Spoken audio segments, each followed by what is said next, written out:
क्या नाम था? रतन सिंह चुंडावत। रतन सिंह चुंडावत। रतन सिंह चुंडावत। ऐसा कहा जाता है कि रतन सिंह चुंडावत की एक दिन पहले ही शादी हो रखी थी हार्डी रानी शैल कमर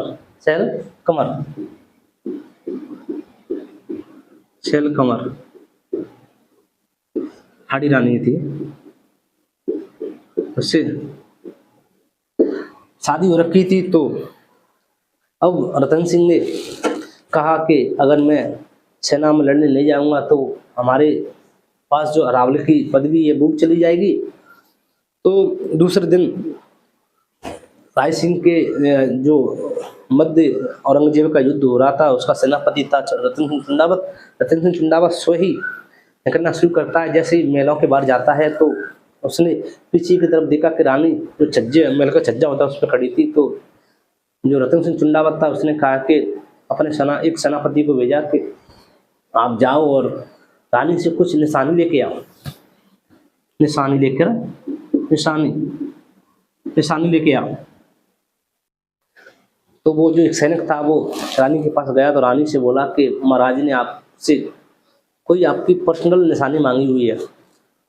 रानी ने सोचा कि हमारी कल हुई शादी हुई है, अगर राजा युद्ध में लड़ते हुए अगर मेरे बारे में सोचेंगे तो ये लड़ाई कैसे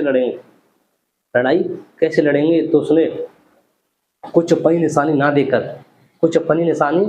देकर उसने अपना शीश काट दिया, मतलब सिर काट के दे दिया।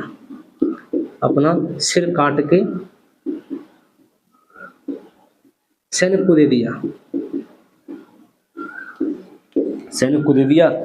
जब सैनिक उसके शीश को लेकर रतन सिंह चुंडावत के पास पहुंचता है तो रतन सिंह चुंडावत को बहुत बड़ा दुख होता है कि मैंने तो सिर्फ एक निशानी ही मांगी थी, रानी ने तो सिर काट के दे दिया।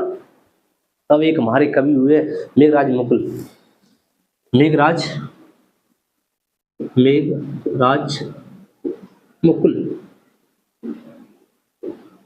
हुए कवि हमारे कवि। उनकी एक कविता की पंक्ति हैं जिनको मैं बोलना चाहता हूं कि चुंडावत मांगे सेनानी सिर काट दियो छत्राणी। इसका मतलब जो होता है कि राजा ने तो सिर्फ निशानी ही मांगी थी।